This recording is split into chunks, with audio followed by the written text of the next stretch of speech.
Saudara Patrick Kluivert punya waktu 2 bulan untuk mempersiapkan timnas menghadapi laga kualifikasi Piala Dunia. Tetapi cukupkah waktunya mengingat Kluivert harus mengkombinasikan pemain lokal dan diaspora?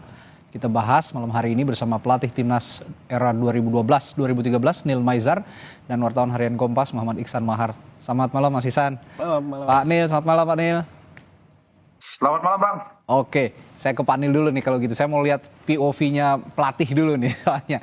Kalau waktu 2 bulan Pak Nil, dengan komposisi pemain yang tidak seragam lah boleh dikatakan. Karena ada diaspora, ada pemain lokal gitu. Ada pemain yang asli Indonesia. Cukup nggak waktunya kira-kira?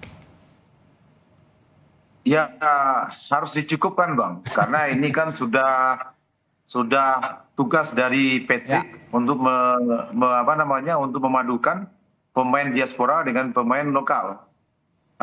Dan beliau dengan tim coachesnya, dengan Alex Pastor dan Denny Lanzat, harus bisa bekerja ekstra keras. Karena pertandingan ini kan pertandingan yang menentukan buat nasional kita, tim nasional kita. Karena melawan Australia dan melawan Bahrain, melawan Cina dan melawan Jepang ini, itu adalah hal-hal yang penting, pertandingan sangat penting. Jadi tidak ada cerita lain, Patrick dengan tim coachesnya harus mempersiapkan tim nih semaksimal mungkin. Bagaimana dengan sisa waktu yang lebih kurang 2 bulan, tentu dia harus mengevaluasi, menganalisa 6 pertandingan kemarin yang dilakukan oleh ST dengan timnya. Jadi memang kalau saya bilang tidak siap, ya harus siap. Karena ini tuntutan dari pekerjaan dia sebagai pelatih yang dituju oleh PSSI. Begitu Bang. Oke, cukup nggak cukup, siap nggak siap, ya harus siap. Karena inilah waktu yang sudah tersisa ini yang harus dimanfaatkan dengan baik oleh Patrick. Tapi dengan waktu yang 2 bulan ini, oke, itu harus siap, harus cukup. Begitu kata lainnya, kita harus katakan seperti itu. Tapi bagaimana meramu dengan efektif selama 2 bulan itu kalau dari kacamata pelatih, Pak Nil? Ya, ini masalah juga kan mereka ini biasanya berkumpul itu kan 10 hari sebelum hari H. Nanti saya nggak tahu nih bagaimana taktikal strategi daripada Patrick Kluivert dengan tim pelatihnya untuk menyatukan ini. Karena kalau memang butuh 2 bulan, kapan mereka akan dikumpulkan? Ini yang penting. Karena pertandingan yang sebelumnya yang saya lihat pertandingan di Piala kualifikasi Piala Dunia yang 6 ini yang sudah terjadi ini. Biasanya kan mereka min H10 baru dikumpulkan. Dan tidak lebih daripada itu. Nah ini pekerjaan rumah yang sangat luar biasa. Bagaimana seorang Patrick Kluivert dengan tim coachesnya menyatukan pemain diaspora dengan pemain lokal player. Atau menyatukan pemain diaspora yang akan datang, yang dia akan naturalisasi. Nah ini, tapi saya yakin sih, ini resiko dari seorang Patrick dia udah tahu. Dan saya yakin dia bisa menyatukan ini karena rata-rata kan mereka kan orang Eropa dan 60% lebih banyak mereka orang Belanda. Jadi saya pikir ini bisa lah untuk kita satukan lagi. Gitu Bang. Nanti saya akan tanya juga ke Pak Nil. Kalau baru-baru di awal-awal nih melatih tim sepak bola sebenarnya kendala yang dihadapi apa? Tapi saya akan ke Mas Ihsan dulu. Mas Ihsan, kalau kata Coach Nil tadi, Pak Nil tadi bilang ya cukup nggak cukup, siap nggak siap, 2 bulan ya harus cukup gitu. Nah untuk mengefektifkannya ya itu harus intensif. Kira-kira dalam waktu 2 bulan ini seintensif apa Kluivert bisa meramu tim, bertemu dengan pemain lokal maupun yang diaspora kan tersebar juga di berbagai negara di Eropa. Betul. Kalau saya lihat dari menghitung Maret ini kan bisa dikatakan kalender FIFA yang paling mepet waktunya dibandingkan dengan kompetisi reguler di Eropa. Relatif kalau kita membandingkan di Liga 1 yang itu akan libur jelang Lebaran tuh pada tanggal 13 Maret nanti. Jadi itu artinya ada waktu sekitar 7 hari jeda menuju pertandingan melawan Australia yang akan menjadi debutnya Patrick Kluivert.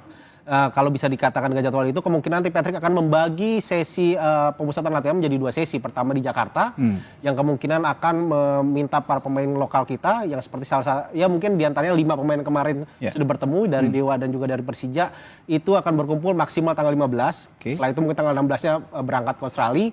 Kemudian pemain-pemain Eropa ini kan rata-rata kalau kita melihat jadwal era divisi atau Liga Belanda itu baru akan pertandingan terakhirnya tanggal 16 Maret. Jadi relatif mereka maksimal akan berkumpul sekitar tanggal 18 Maret karena dihitung zona waktu segala macam. Jadi hanya punya waktu efektif sekitar 1 hari untuk berlatih. 18, 19 sudah official training, 20 sudah bertanding. Jadi dengan waktu yang singkat ini otomatis Coach Patrick dan Danny Lanzet plus juga Alex Pastor, ditambah juga lagi ada pelatih fisik yang tadi dia udah spill di Instagram pribadi, Quentin Jacoba, dia harus benar-benar menggunakan waktu yang informal. Jadi nggak cuma nanti ketika ngumpul, jadi selama bulan Februari nanti mereka harus juga mulai memberikan isi biaratnya pakem-pakem lah kepada pemain lokal kita. Coach Patrick mau main seperti ini, tolong dipelajari. Begitu juga pemain diaspora seperti itu. Karena Coach Patrick jelas ingin bermain menyerang. Ini nggak cuma soal filosofi, tapi juga bagaimana kita membangun mental pemain. Karena kita sudah terbiasa bersama Coach Shin bermain pragmatis dengan transisi positif, serangan balik cepat, dan sekarang harus dirubah dengan cara singkat dan bisa dikatakan singkat dan instan untuk dalam waktu 2 bulan bermain dengan tipe menyerang yang diinginkan Coach Patrick. Ini singkat dan instan, itu kata kuncinya tadi. Nah, Anda kan juga sehari-hari dari mulai Coach Sintayong masih menjabat sebagai tim, itu intensif berkomunikasi dengan timnas, baik pun dengan PSSI juga. Nah, kalau lihat staf kepelatihannya Sintayong kemarin dengan sekarang Patrick yang sedang disusun juga oleh Patrick Kluivert, itu sudah sama atau lebih gemuk yang sekarang? Atau itu juga nanti akan ditambahkan, lebih baik ditambahkan untuk mengimbangi waktu yang sempit dan sangat mepet ini? Kalau melihat waktu setidaknya sampai untuk bulan Maret nanti, saya melihat justru sebaiknya singkat dulu, maksudnya tidak terlalu banyak. Kalau sekarang kita sudah melihat, tadi Pak Erik menyebut di Kemenpora udah ada 3 tambahan, itu Quentin Jacoba 1, pelatih fisik atau pelatih performa, pelatih kiper, dan juga nanti ada video analis. Di luar dari 3 yang kemarin sudah diumumkan gitu kan, ada Patrick plus Danny Lanzet plus juga Alex Pastor.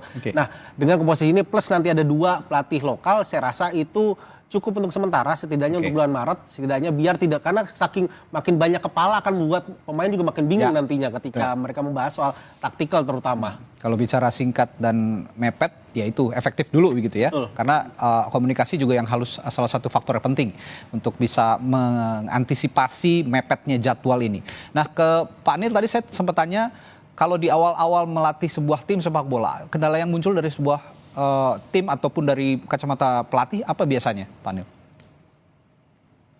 Iya, kalau di awal-awal melatih sepak bola, kendala yang paling pasti itu kan kita kalau baru ya, kita kan belum mengetahui quality dari pemain. Itu masalahnya. Tapi kalau ini kan sudah tahu. Pasti pasti Patrick ini sudah mempelajari kemampuan individual dari masing-masing tim nasional ini. Dia udah mengantongi nama-nama yang ada ini, apalagi kebanyakan bermain di negara Eropa, ada bermain di negara Belanda. Jadi itu sudah membuat dia mulai lancar, mulai bisa membuat schedule latihan, program latihan seperti apa yang diinginkan. Karena dia udah tahu kemampuan individual pemain daripada pemain diaspora, dan dia udah pelajari, saya yakin itu. Dan juga dia sudah mulai mempelajari kemampuan pemain, starting 11 pemain dari 6 pertandingan ini seperti apa. Jadi saya yakin hal ini akan berjalan mudah. Kalau itu kendala pertama, karena ini udah tidak menjadi kendala. Cuma yang kedua yang harus diperhatikan tentu mentality dari pemain. Ketika permindahan dari STY ke Patrick, bagaimana Patrick mengakomodir semua kepentingan, mentality pemain, kebersamaan, kesatuan. Mungkin ini yang perlu disatukan juga dalam mengaturkan taktikal strategi apa yang harus dijalankan oleh Patrick. Karena selama ini kan STY yang melakukan itu. Gitu, Bang. Kalau begitu dari waktu yang cukup singkat ya, 2 bulan. Ini untuk mengetahui chemistry pemain kan kadang-kadang juga kita harus tahu ya chemistry pemain sudah sejauh mana sebelum laga yang sesungguhnya begitu. Kalau untuk menguji chemistry pemain dengan uji coba, masih ada waktu nggak kira-kira, Pak Nil? Saya pikir nggak mungkin, Bang. Karena kan kita kan tidak ada camp training yang seperti dulu ya, dikumpulkan pemain 1 bulan dia camp training, dia bersama-sama, kan nggak ada. Beda dengan dulu beberapa tahun yang lalu. Sekarang yang ada adalah kita main tanggal 20 misalnya menghadapi Australia, tapi anak-anak ini berkumpul minhaj 10 hari sebelum pertandingan. Jadi chemistry itu tidak akan bisa kita cari lagi di pertandingan uji coba. Jadi, tapi yang harus kita garis bawahi, ini sudah ada di otak daripada Patrick bagaimana dia mengkombinasikan pemain diaspora dengan pemain lokal yang ada di tim nasional saat ini. Pak Nil, Mas Ihsan, kita jeda sebentar untuk menyimak kumandang azan maghrib untuk daerah Jakarta dan sekitarnya berikut ini.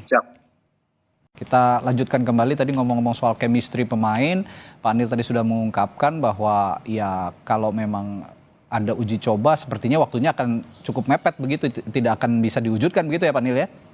Iya, begitu. Oke, nah masih soal chemistry juga, saya tanya ke Mas Ihsan kalau gitu. Mas Ihsan, kalau ngomong-ngomong chemistry dan kaitannya dengan gaya permainan Kluivert yang katanya suka menyerang dan possession ball yang tinggi, penguasaan bola yang tinggi. Kalau ngomong-ngomong possession kan butuh chemistry yang kuat juga nih. Kalau gayanya possession itu kita menguasai bola selama-lamanya untuk menguasai ritme pertandingan, ritme sepak bola. Sejauh ini chemistry-nya sudah bisa dibangun dengan cepat nggak kira-kira? Akan bisa dibangun dengan cepat nggak kira-kira? Kalau kita melihat skuad yang terakhir melawan Arab Saudi, itu berarti terlepas dari adanya Kevin Dix yang terakhir bergabung, Eleanor Reinders plus juga Oleh Romeni, tim ini sudah menyatu menurut saya. Sebenarnya udah menyatu. Tambah kemarin ada Jay Ijes dan Tom Haye yang datang pertengahan tahun lalu, jadi sudah menyatu. Jadi dan itu kita bisa melihat pas game melawan Cina. Tapi di sini masalahnya kita punya missing link di lini depan. Jadi ketika kita melawan Cina, kita mencatatkan ada 74% penguasaan bola, itu sangat tinggi. Bahkan kita mengalahkan catatan penguasaan bola Jepang ketika melawan Cina di game 7-0 di game pertama. Jadi kita punya penguasaan bola tinggi, shoot juga banyak, tapi kita baru mencetak 6 gol. Dan ini masalahnya di situ. Di luar dari soal chemistry mungkin saya rasa nggak masalah.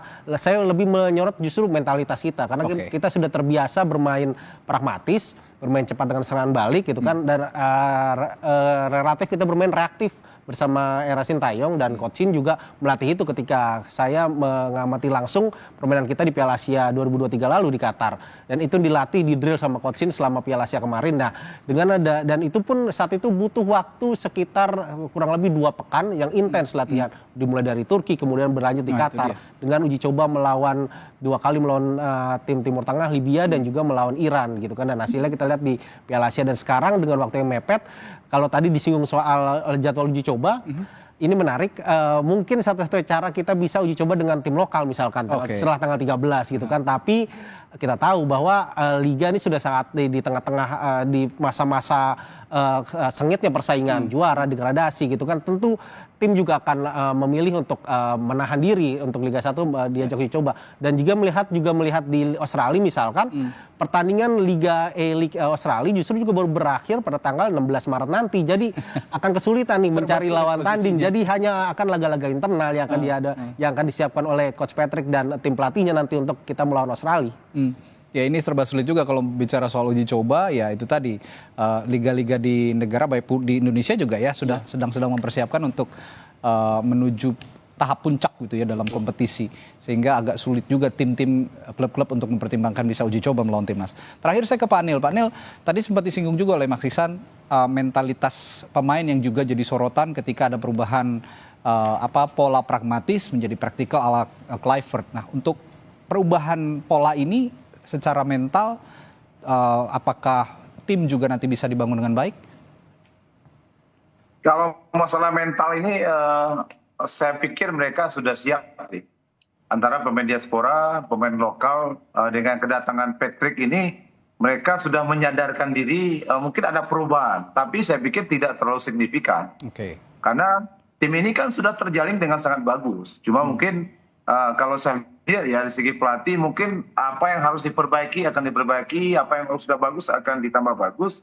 Mungkin itu yang mungkin akan diperbaiki seorang pelatih dengan menerapkan taktikal strategi apa yang sudah dilakukan oleh Sintayong dan memasukkan taktikal apa yang diinginkan oleh tim pelatih untuk menuju kemenangan melawan Australia. Mungkin itu, karena saya lihat kan seorang Alex Pastor ini kan seorang analisis dan taktikal. Pasti dia tahu lah bagaimana memperbaiki, bagaimana memotivasi anak-anak, bagaimana memberikan suatu kepercayaan diri sebenarnya bahwa tim ini akan lebih baik kalau kita menyatukan keinginan kita dalam suatu taktikal yang disetujui, yang diingini oleh seorang pelatih. Mungkin saya pikir itu. Kalau mental, mereka siap lah. Mereka sudah go internasional nih. Apalagi pemain yang udah diaspora, udah pemain di Eropa, udah pergi di mana-mana kan. Juga pemain lokal kita juga udah punya mental yang bagus. Marcelino, semuanya. Karena mereka abroad juga ya. Saya yakin lah. Nggak mungkin kalau mental mudah-mudahan bisa mereka jalankan dengan bagus. Siap gitu untuk menghadapi sekalipun. Ya, mental sudah dinilai Pak Nil juga sudah baik dan juga chemistry juga sepertinya bisa dibangun. Tapi yang jadi kunci lagi-lagi sepertinya komunikasi. Kalau memang komunikasinya bisa lebih intensif begitu ya, meskipun waktunya singkat, kan komunikasi di era modern sudah bisa dilakukan dengan cara apapun. Zoom begitu kan? macam bisa. Nah, itu bisa lebih diintensifkan lagi berbicara taktik dengan Alex Lansat, dengan Alex Pastur dan juga Denny Lansat. Ini juga satu-satunya cara yang bisa dilakukan secara intensif oleh Coach Patrick. Baik, terima kasih Pak Nil Maizar, mantan pelatih Timnas, dan juga Mas Ihsan Mahar sudah berbagi perspektifnya di Sapa Indonesia Malam kali ini. Sehat selalu, sampai jumpa lagi.